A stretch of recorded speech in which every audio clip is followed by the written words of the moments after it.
Welcome to One Step Past, and this is Action Heroes of History, Molly Pitcher. She's one of those fun legends of the American Revolutionary War.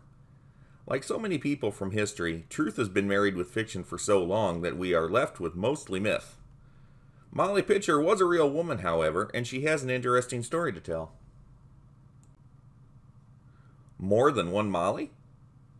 Molly Pitcher is generally thought to be just one woman, Mary Hays.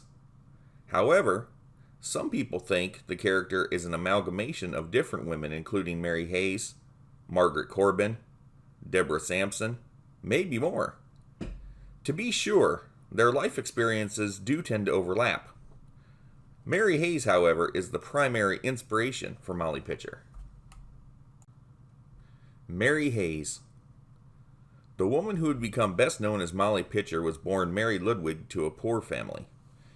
Although the date and place of her birth has been disputed, it is most likely she was born in 1754 in Trenton, New Jersey. Mary most likely didn't go to school, as education for girls, especially poor girls, wasn't common at that time. In early 1777, Mary married William Hays, a barber in Carlisle, Pennsylvania. He had long resented the British, as most colonials did, and felt a sense of duty. That same year, William enlisted in Proctor's 4th Pennsylvania Artillery. Mary had long wanted to be a part of the action. William was very much against the idea of his gentle little wife entering a gun battle or hand-to-hand combat. He didn't like it that much himself, but knew it was something that he needed to do. In the winter of 1777, William Hays was one of the many men at Valley Forge. Martha Washington, George's wife, organized a group of women to help take care of the soldiers. This is where Mary Hays could finally get herself close to the action. Mary's duties included washing clothes and blankets and taking care of the sick and dying soldiers. When Mary became Molly.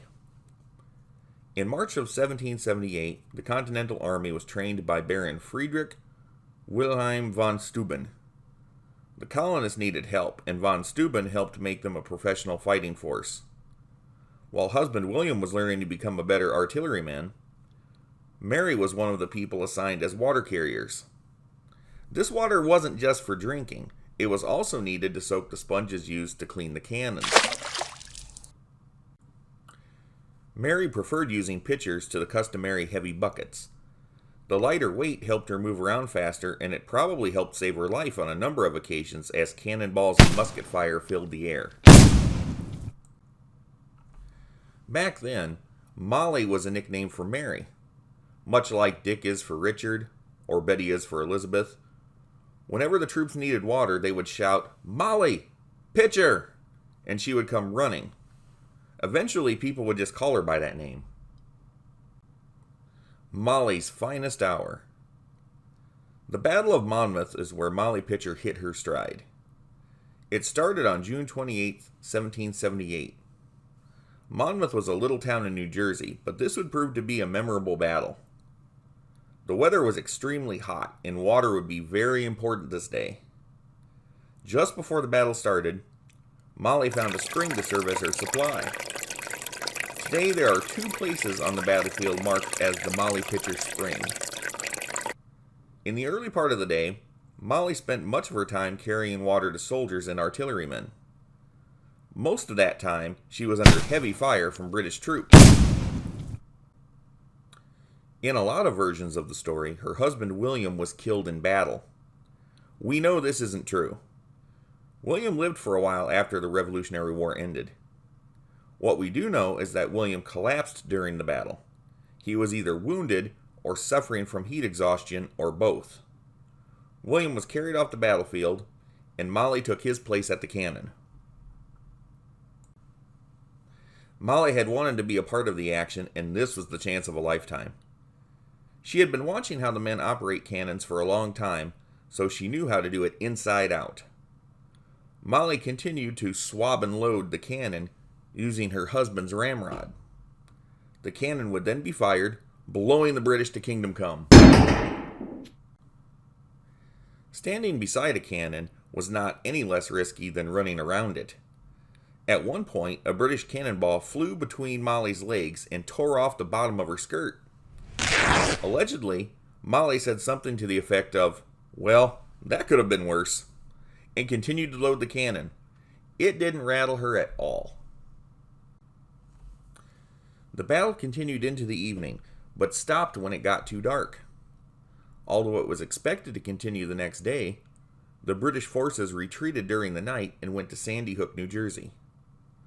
We can't give Molly Pitcher all the credit for scaring away the British, but her presence at the cannon was certainly something they had been thinking about. Someone had been watching Molly Pitcher during the battle. Someone extremely important. After the battle ended, General George Washington asked about the woman he had seen loading a cannon on the battlefield.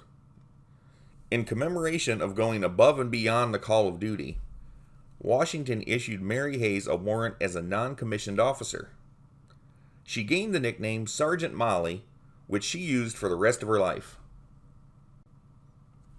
Sergeant Molly after the war. Keep in mind, Molly's great moment happened in mid-1778. The Revolutionary War did not end until September 3rd, 1783.